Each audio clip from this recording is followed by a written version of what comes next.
Server होगा उस पर रह तो वो जाएंगे, रहेंगे। सर्वर में वो रहेंगे।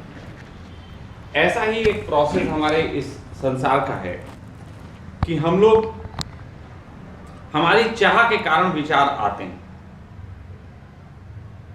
कोई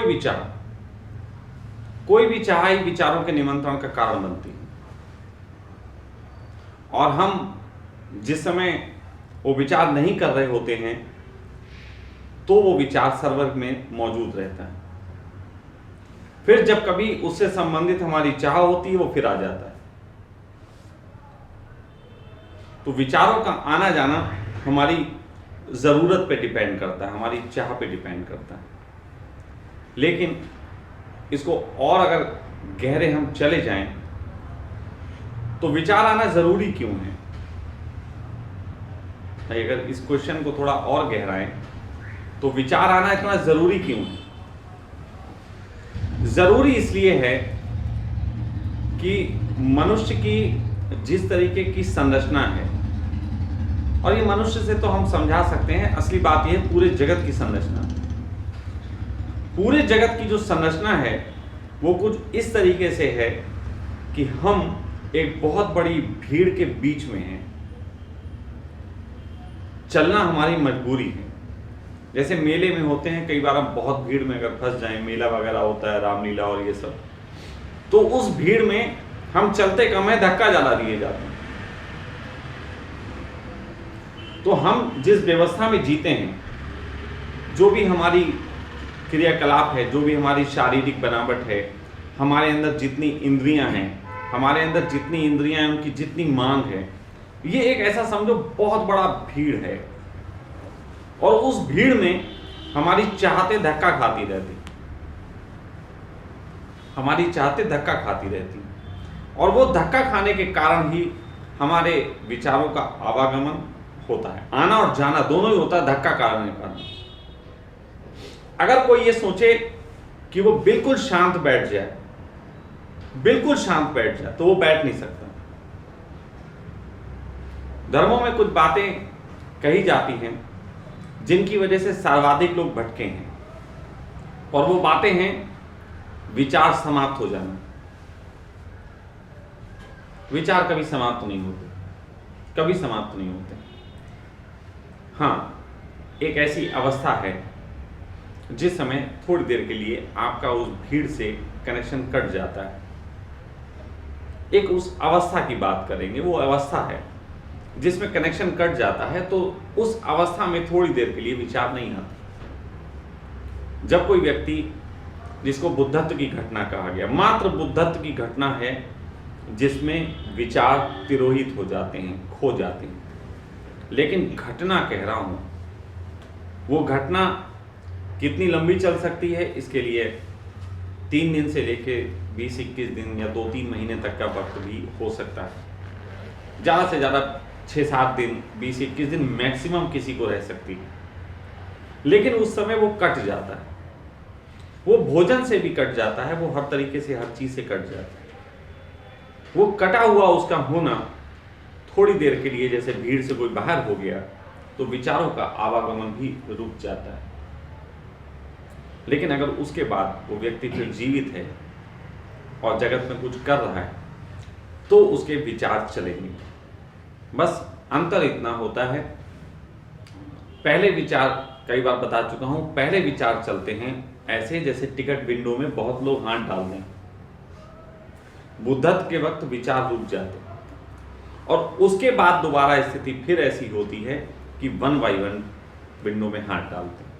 विचार होते हैं लेकिन उनकी लाइन बन जाती है, क्यू बन जाती है, वो अनवांटेड नहीं भागते। समझ रहे हैं मेरी बात को? इसके संबंध में एक घटना मैं आप लोगों को बताना चाहूंगा।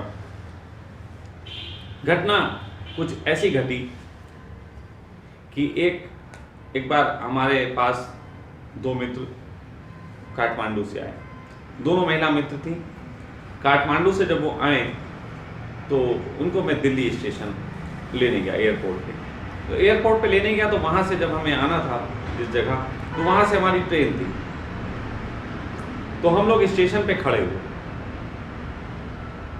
हम लोग स्टेशन पे खड़े हुए। स्टेशन पे खड़े थे तो वहाँ पे भीड़ बहुत थी। दिल्ली के स्टेशन पे वैसी बहुत भीड़ होती, और वो ट्रेन भी ऐसी थी जो डेली अप डाउन करने वाले पैसेंजर भी उस टाइम बहुत जाते हैं। तो हम लोग खड़े हुए थे, तभी हम लोग कोक पी रहे थे, एक कोल्ड ड्रिंक पी रहे थे। कोल्ड ड्रिंक पीते वक्त उसमें से थोड़ी सी रह गई थी। मेरे हाथ में बॉटल थी, थोड़ी सी उसमें कोल्ड ड्रिंक बाकी रह गई थी। एक नग्न आदमी, पागल, जो पूरा नग्न था और स्टेशनों पे ऐसे घूमते हैं जैसे कि वो पागल टाइप का, वो जो था मेरे पास आया। उसने हल्के से मेरे पीछे हाथ को ऐसे करके टच किया और मुझसे कहा कि, इशारों में कहा, बोतल की तरफ इशारा। तो मैंने उसको बोतल दे दी। उस प्लेटफॉर्म पे उसने जो मेरे साथ हरकत की, पूरे प्लेटफॉर्म पे सब लोग मुझे देखने लगे, क्योंकि कोई भी नग्न आदमी ऐसे आके करे, वो भी पागल, लेकिन उसने किया बहुत सलीके से था। मैंने भी उसको बहुत सलीके से दिया। वो ले गया, उसने पिया। पीने के बाद वो फिर आया, उसने बहुत हल्के से मेरे हाथ को फिर छुआ, क्योंकि मैं बातें कर रहा था खड़ा हुआ। मैंने फिर उसे देखा, उसने मुझे खाली बोतल वापस की। खाली बोतल वापस की, मैंने उसको रख लिया, पास में ही डस्टबिन था, उसमें डाल दिया। वो आदमी फिर दूर जाके खड़ा हो गया। फिर मैंने देखा कि ट्रेन आई। अब ट्रेन आती तो डिब्बा कहाँ तो पता नहीं, तो भीड़ भाड़ थी। अब बहुत भीड़ भाड़ थी, तो उसमें मैं अपने डिब्बे तक कैसे पहुंचूं, तो उसके लिए मैं जाने लगा। वो पागल फिर आया और मेरे पास आके उसने हल्के से हाथ लगा के कहा कि इधर से एक दूसरा रास्ता बताया। और मैं उधर से गया और वहां कोई भीड़ नहीं, और वहां पहुंच के अपने डिब्बे तक पहुंच गया आराम से और बैठ गया। ये पागल की घटना उन दोनों महिलाओं ने जो देखी, उनको पूरे वक्त बेचैन करती थी। वो भी दोनों सन्यासी थी। जब मैं आश्रम पहुंचा उनको लेके, तो वहां उन्होंने मुझसे अगले दिन एक प्रश्न किया कि स्वामी जी, वो पागल आदमी क्या था? पागल आदमी क्या था? तो मैंने उनसे सिर्फ इतना कहा कि 3 स्थितियां होती हैं हमारे विचारों, 3 स्थितियां। पहला आविचार, दूसरा साविचार, तीसरा निर्विचार। पहला आविचार है। आविचार की स्थिति हर बच्चे की आविचार की स्थिति होती है। बच्चा जब जन्म लेता है, वो एक न्यू प्रोफाइल समझो बन जाती है। अब वो विचारों को निमंत्रण दे रहा है। ये क्या है? एक फोटो डाला जाता है, इसमें ऐड किया जाता है, अच्छा इसमें टैग किया जाता है, मतलब वो हर चीज को बात करता है। आविचार। एक छोटा सा बच्चा खिलौने को पकड़ेगा, वो मुंह से भी काटेगा, हाथ से भी करेगा, कान से सुनने की कोशिश करेगा, वो प्रयास करता है पूरे तरीके से, क्योंकि अभी वो आया है, उसे जगत सीखना है, ये उसकी मांग है। वो इतना खाली है कि भर लेना चाहता है जगत की जानकारियों से अपने आप को। तो बच्चे की पहली अवस्था जो है वो आविचार की अवस्था है, विचारों को निमंत्रण देने की अवस्था। लेकिन उसके बाद दूसरी अवस्था जिससे आप सब परिचित हो, वो है साविचार। हम कोई भी काम कर रहे हैं, विचार चल रहा है। हम खाना खा रहे हैं, वो एक विचार चल रहा है। हम ध्यान में बैठे, विचार कहीं का चल रहा है। तो एक हमारे पास दूसरी अवस्था आती है जिसको साविचार कहते हैं। विचारों के संग संग हम सारे काम कर रहे हैं। हम गाड़ी चला रहे हैं, कोई विचार कर रहे हैं, हम कहीं भी बैठे हैं विचार कर रहे हैं। तो वो विचार लगातार एक आते ही रहते हैं। कारण है, हम पहले बिल्कुल खाली थे, जगत से अज्ञान थे, तो जगत की जानकारियों से हम अपने को भरना चाहते थे। लेकिन जब हमने भरा, तो भरने की इतनी आदत हो गई कि अब वो रोके नहीं रुक रहा है, चलता चला जा रहा है।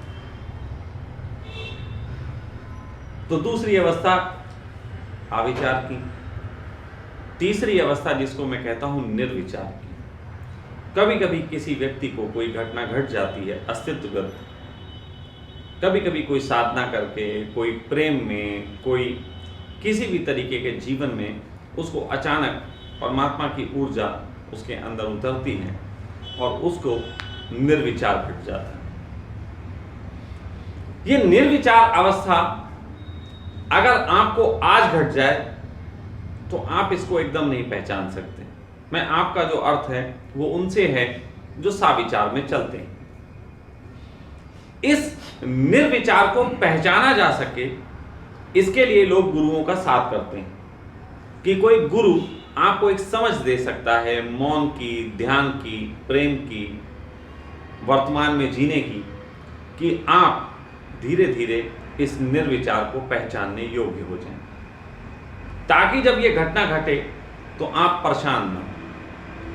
लेकिन ऐसा होता है कि बहुत लोग ऐसे होते हैं कि खास तौर पे तुम स्टेशनों के निकट ऐसे पागलों को बहुत देखोगे।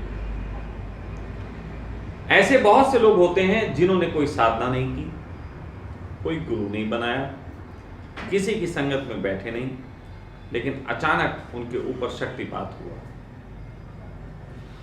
शक्तिपात हुआ तो वो हुआ तो निर्विचार, लेकिन निर्विचार से उसका कोई परिचय नहीं है। निर्विचार को वो पहचानता नहीं। निर्विचार भी एक तरीके का विचार है। निर्विचार भी एक तरीके का विचार है, लेकिन वो विचार ऐसा है जिसमें व्यर्थ के विचार रुक जाते हैं। तो यदि किसी व्यक्ति पे अचानक शक्तिपात हो तो वो निर्विचार को नहीं पहचान पाता, बल्कि जो बचपन में उसने एक अवस्था देखी होती है जो कि अविचार की थी, जिसमें विचारों को निमंत्रण देता था, वही अवस्था उसकी दोबारा शुरू हो जाती। इसीलिए वो बच्चों की तरह सरलता से नग्न हो जाते हैं। इसीलिए वो हर समय वो जगत को देखते हैं, वो जगत को निहारते हैं, वो दोबारा सीखते हैं जगत से। फिर से उनकी ट्रेनिंग शुरू हो जाती, क्योंकि एक नया तरीके का फिर सॉफ्टवेयर पड़ गया। और ये अवस्था जो होती है, कीमती हो जाने के बाद भी इसका कोई मूल्य नहीं है, क्योंकि कीमती बहुत है, लेकिन उसकी कीमत अगर पहचानी ना जाए, या एक आदमी जिसके बारे में ऐसे कहा कि एक आदमी, उसको की एक कहानी सुनाते हैं कि एक आदमी नदी के किनारे घूम रहा था, रात्रि का वक्त था, सुबह वोर होने वाली थी, उससे पहले की घटना। तो अंधेरा बहुत प्रगाढ़, अचानक नदी के किनारे बैठा हुआ और पड़ोस में पड़े कंकड़ पत्थरों को नदी में ऐसे करके फेंक रहा था।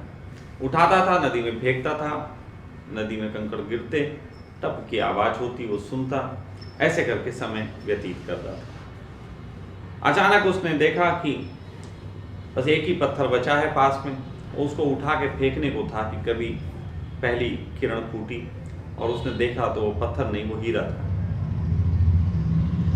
वो हीरा था, लेकिन अब तक वो क्या करता कि सारे हीरे तो फेंक चुका, एक हाथ में बचा, तो खुशी मनाए कि दुख मनाए उसको समझ में नहीं आए। तो अगर आप बेहोश हैं, अगर आप सोए हुए हैं, अगर आपने किसी गुरु की संगत में बैठ के थोड़ा मौन का स्वाद नहीं जाना है, तो परम मौन की घटना आप बिल्कुल भी पहचान नहीं सकते। ये मन की जो मांग है विचारों की, उसमें चलने वाली 3 अवस्थाओं के बारे में मैंने बात कही। पहला अविचार, साविचार, फिर निर्विचार। निर्विचार को नहीं पहचाना तो फिर से अविचार, फिर 0 से शुरू हो जाएगा। तो इसलिए इस निर्विचार को पहचानने के लिए आप इसको कैसे पहचान सको जब वो घटना हो, तो छोटे छोटे निर्विचार आपको सिखाने का प्रयास किया जाता है, जिसको हम ध्यान कहते हैं। इसीलिए मैं कहता हूं कि ध्यान अगर आप करते हैं और एक आध मिनट के लिए भी आपके अंदर निर्विचार आया, तो समझो आप उतनी देर के लिए बुद्ध ही थे, उतनी देर के लिए आप बुद्ध ही हो गए थे। तो उस वक्त जब आप बुद्ध हो गए थे, तो उस समय आपकी आवाज़ कैसी थी, आपकी आंखें कैसी देख रही थीं, आपके कान किस तरीके से शांति से हर बात को सुन रहे थे, ग्रहण कर रहे थे, आपकी चाल में क्या परिवर्तन आया था। तो इन सब चीज़ों को हमें ध्यान के बाद कम से कम 5 मिनट के लिए हमें अपने ही 5 इंद्रियों पे काम करना चाहिए। अगर हमने ध्यान किया और 5 इंद्रियां हमने वॉच की, तो हम ये 5 इंद्रियों के माध्यम से, इनकी बदलाहट के माध्यम से अपने अचेतन में एक ऐसी आंख पैदा कर सकते हैं जो ज़रूरत पड़ने पे इस दिव्य घटना को पहचानने के काम आ सके। तो असली बात यह है कि कई बार कहा, फिर भी कह रहा हूं, बार बार कुछ कहनी पड़ती है। उपनिषद के ऋषि कहते हैं कि जगत में एक वक्त कुछ भी नहीं था परमात्मा के अतिरिक्त, फिर परमात्मा की चाह जगी कि मैं 2 हो जाऊं। उस चाह से संसार का जन्म हुआ, हम सब उसकी चाह के हिस्से। लेकिन जैसे ही उसकी चाह जगी, संसार फैलना आरंभ हो गया था। फिर अचानक उसको अफसोस जगा, और अफसोस जगा, और फिर उसकी चाह थी कि ये जो विस्तार हो गया है इसे मैं वापस कर लूँ। और उस वापसी की चाह से एक यात्रा घटी, जिसको हम सब बुद्धत्व के रूप में, मुक्ति के रूप में जानते हैं। तो घटना हम सब के साथ लगभग ये 3 चीजें घटती हैं। हम सबको पहले चाह घटती है, हम सब एक कर्म कर देते हैं। हमारी चाह घटती है, हम विवाह कर लेते हैं। हमारी चाह घटती है, हम दुकान खोल लेते हैं। हमारी चाह घटती है, हम कहीं चले जाते हैं, दुकान खोल लेते हैं, विवाह कर लेते हैं, कुछ कर लेते हैं। फिर थोड़े समय बाद हम पछताते हैं, हम उसको वापस पाना चाहते हैं। लेकिन इतना लंबा मामला फैल गया है, अब वो मामला ही तुमको दौड़ाता है। हम दुकान खोलते हैं इसलिए कि धन कमाएंगे, शांति से बैठेंगे, और शांति से इसलिए नहीं बैठते कि दुकान नहीं खोलें तो धन कहां से कमाएंगे। मामला उलझ जाता है। लेकिन उसमें कभी कभी कोई घर वापसी कर लेता है, कुछ लौट आते हैं, सब छोड़ छाड़ के लौट आते हैं। वो जो लौटते हैं वो थोड़ी सी मुक्ति, उसे मुक्ति कहा गया कि एक ऊर्जा जो गई थी। अब सपोज दैट मैं एक बिजली का करंट छोड़ूं, वो 50 रस्तों से गुजरे, हजारों, मान लो एक ऐसा करंट छोड़ रहा हूं जिसके तार पूरी पृथ्वी पे बिछे हुए, और उस सबसे आखिरी वाले हिस्से पे आप हो जिसको वो करंट लग रहा है। आप में जो ऊर्जा दौड़ रही है वो समझ लो पूरी पृथ्वी के तारों से फैल के गई। अब इसे ऐसा मान लो कि मैं थोड़ी देर के लिए परमात्मा हूं, मेरी चाह से एक करंट दौड़ा। अब वो करंट जो है कभी हवाओं में था, फिर पत्थर हुआ, फिर पेड़ पौधे हुआ, फिर नदी से बहता हुआ, अमीबा होता हुआ, डायनासोर से गुजरता हुआ, कभी खत्म हुआ, कभी बढ़ा, और पूरी पृथ्वी पे विचरण कर करके अंत में एक मनुष्य के रूप में तुम बन गए। अब जहां तुम बने हो और ये तुम करंट से चल रहे हो, और अचानक तुम वो करंट आगे ना प्रवाहित करो और वहां पे शॉर्ट सर्किट कर दो। शॉर्ट सर्किट का मतलब होता है अब हमने रास्ता नहीं दिया, उल्टा वापस कर दिया। शॉर्ट सर्किट यही होता है। तो अगर तुम वहां पे करंट शॉर्ट सर्किट कर दो तो आपकी वो ऊर्जा वापस आ गई, आपकी वो ऊर्जा वापस आ गई। इसी को मोक्ष कहा है। यही है मोक्ष, और कोई मोक्ष नहीं। वरना हम कहाँ जाते हैं, कहाँ रहते हैं, स्वर्ग है कि नरक है, दुनिया भर के झंझट में पड़े। जब कोई एक व्यक्ति मुक्त होता है तो बस उसकी वो चाह ही मुक्त होती है जो आगे बढ़ती चली जा रही थी। लेकिन ये तो मैंने एक तार की बात कही, ऐसे अरबों खरबों तार हैं और वो विस्तार करते ही जा रहे हैं। आप वो करंट आगे वाले को भी दे सकते हो, अपना बच्चा पैदा कर दो। आप वो करंट से कुछ अपने और विचार पैदा कर दो, तो करंट जो है वो तो आगे बढ़ता चला जाएगा। तो नेचर भी तो खुद शॉर्ट सर्किट कर सकता है। नहीं, नेचर इसलिए शॉर्ट सर्किट नहीं कर सकता क्योंकि नेचर ही जो है उसको पैदा करने का कारण है। नेचर ही उसको पैदा करने का कारण है। जैसे मैं कहूं कि मेरी चाह से किसी कर्म का जन्म हुआ, मैं उस चाह के हिस्से को तो काट सकता हूं, लेकिन जिस दिमाग ने उसको जन्म दिया उस दिमाग को खत्म करूंगा तो मैं भी खत्म हो जाऊंगा।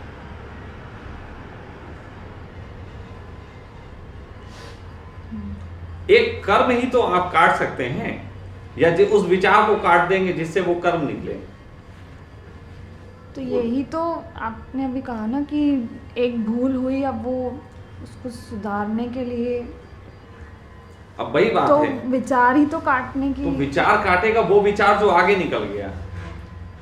अगर मैं सपोज दैट मैंने एक दुकान खोल ली और उस दुकान को मैंने बिना ताला लगाए छोड़ दिया, तो वो विचार किसी और कोई कब्जा कर ले, फिर वो जो कब्जा कर लिया तो विचार कहां नष्ट हुआ, वो तो चल गया मैटर। वो तो चल गया। तो उसको चाह के रूप में सिकुड़ सकता है वो भी वही व्यक्ति। अगर उसने कहा कि हमारी दुकान हम नहीं चलाते तुम ले लो, तब भी उसने विचार बढ़ा दिया। इसीलिए ये बात बहुत अच्छी तुमने उठाई, लेकिन ये सूक्ष्म रूप से समझने वाली। कबीर ने कहा था अपने बेटे के लिए कि बूढ़ा वंश कबीर का उपजा पूत कमाल।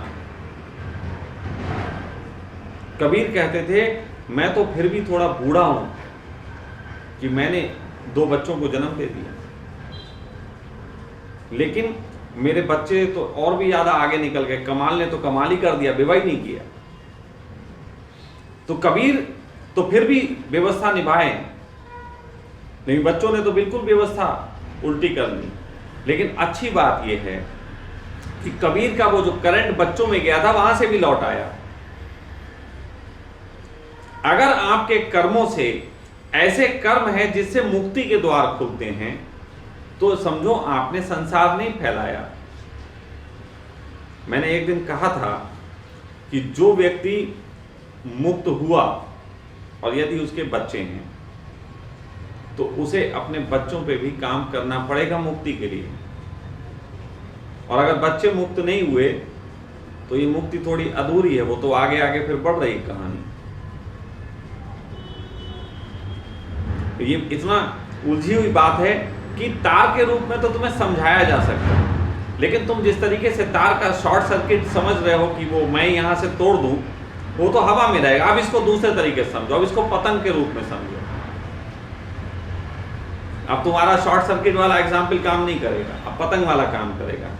मान लो मैंने एक पतंग उड़ाई, हजारों पतंगें उड़ाई, और फिर मैं वो पतंग तोड़ देता हूं, तो आप में से कितने लोग जानते हैं कि वो पतंगे फिर लुट जाएंगी और फिर वो उड़ेंगी?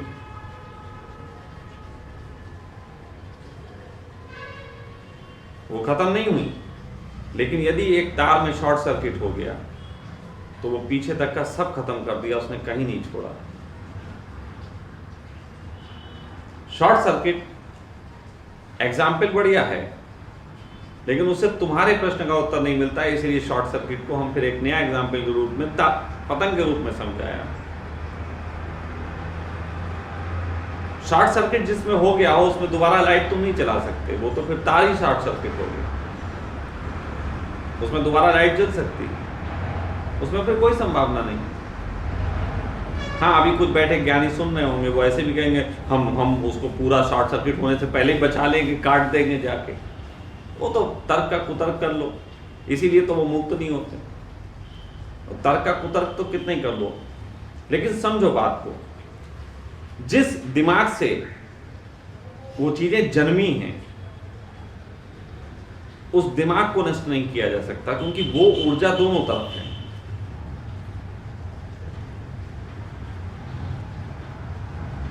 ये जो खेल है मुक्ति का और संसार का और फैलाव का, ये इतना कॉम्प्लिकेटेड है कि इसे मुक्त होने वाला देख तो सकता है, लेकिन बताते ही उसमें गड़बड़ें पैदा होंगी। जैसे दृश्य का बयान मैं करूं तो जैसा मैं देख रहा हूं वैसा बिल्कुल नहीं कर सकता, थोड़ा बहुत इधर उधर करना पड़ेगा। या तो तुमने भी वो दृश्य देखा हो तो मैं कह सकता हूं कि वो दृश्य वहां देखा, तुमने भी देखा, हमने भी देखा, बात एक। अगर नहीं देखा है तो फिर वहां बात उलझ जाएगी। हमने कुछ खाया, स्वाद हम नहीं बता सकते, गूंगे का गुड़, तो वो मुश्किल पड़ती है, लेकिन फिर भी कहना पड़ता है, फिर भी कहना पड़ता है, क्योंकि कहना एक वो ऐसा समझो कि कुछ ऐसा है जो अनकहा रह जाता है, लेकिन फिर भी कहना पड़ता है। और जगत में सदा थोड़े से प्यारे लोग ऐसे मौजूद होते हैं जो उस अनकहे को भी सुन लेते हैं। एक थोड़ी सी घटना, ये चुटकुला है। दो अफीमची दिल्ली घूमने गए, अफीम पीते थे, दिल्ली घूमने गए। शाम का वक्त हुआ, उन्हें अफीम की तलब लगी। बोले कहां मिलेगी? अब दिल्ली जैसे शहर में किससे पूछें? दो चार दुकानों पे कोशिश की, भैया अफीम कहां मिलेगी? उन्होंने डांट दिया, उन्होंने कहा 100 नंबर फोन लगाते हैं, ये क्या बात है पूछ रहे? अफीमियों ने कहा कि भीड़ तो बहुत है और ऐसा नहीं हो सकता कि यहाँ अफीमची हो ना, लेकिन हम तलाशें कैसे? तो अफीमची ने एक काम किया, दोनों अफीमची एक सड़क के इस तरफ, एक सड़क के उस तरफ खड़े हो गए और वो अपनी रस्सी खींचने लगे, उधर वाला और इधर वाला। उनके हाथ में कोई रस्सी नहीं थी, एक अदृश्य रस्सी थी, तो दोनों खींचने लगे, और उधर भी खींचे, और फिर कारें निकल रही, स्कूटर निकल रहे, ऑटो निकल रहे, बसें निकल रही, सब निकल रहा, आदमी भी निकल रहे, लेकिन एक आदमी उन दोनों को देख के रुका। उसने इधर देखा, रस्सी खींच रही, उसने इधर देखा, रस्सी खींच रही, वो झुक के निकल गया।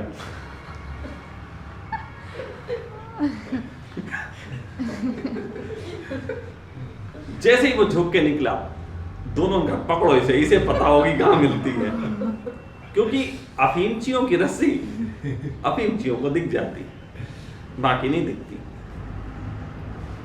तो जो अनकहा है, जो नहीं कहा जा सकता, उसको कहने का भी कुछ ढंग हमेशा ही लोगों ने इजाद किया। वो ध्यान का ढंग हो, वो ज्ञान का ढंग हो, वो योग का ढंग हो, वो प्रवचन का ढंग हो, वो कथाओं का ढंग हो, वो कीर्तन का ढंग हो, वो ढंग कुछ भी हो सकता है।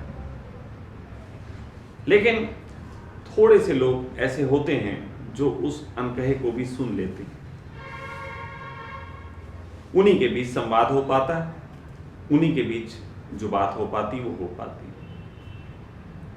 तो ना कोई तार वाला सिस्टम है वहां, ना कोई पतंग उड़ रही है, ये सब तो वर्तमान के समय में एक ऐसी चीजें हैं जिनको उदाहरण के रूप में मैं आपको समझा सकता हूं।